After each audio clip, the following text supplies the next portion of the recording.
সমস্ত দেশবাসী অবলম্বন করতে থাকবে। এখন যদি শুরু থেকে যদি বাধা দিয়ে দেয়, যেমন আমাদের দেশে মাদক এখন যেমন হারে মাদক বাড়ছে, ছেলে মেয়েরা যেভাবে মাদক সেবন করতেছে, প্রথম কি এমন ভাবে সেবন করতো, প্রথম একজন পান করতো, তারপর 2 জন, তারপর 3 জন, এখন একটা গ্যাং তৈরি হয়ে গেছে, 10 জন 20 জন এভাবে রাস্তার চিপায় চাপায়, তারপরে রাস্তার জঙ্গলের ভিতরে বা এরকমভাবে বিরাম যে ঘরগুলি আছে সেখানে 10 জন 5 জন মাদক সেবন করতেছে, গাঁজা পান করতেছে, মদ পান করতেছে, হিরোইন পান করতেছে, ইয়াবা ট্যাবলেট সেবন করতেছে।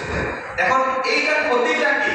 ক্ষতিটা হলো এই সমাজের মধ্যে আমাদের সন্তানরা চলাচল করে কিনা। আমাদের সন্তানরা তো চলছে, আমাদের সন্তানরা যদি তাদের এই ভাইরাসে অন্তর্ভুক্ত হবে এর কোনো গ্যারান্টি আছে? ধরেন এলাকার মধ্যে এক জায়গায় ময়লা পালায়, ডাস্টবিন, যত ময়লা আবর্জনা আছে, পচা গন্ধ যা আছে সেখানে নিক্ষেপ করে, আস্তে আস্তে এই পচা গন্ধটা পুরো এলাকা ছড়ায়। এখন কি যে ফালাচ্ছে তার নাকেই লাগে নাকি অন্যান্যদের নাকেও লাগবে? এই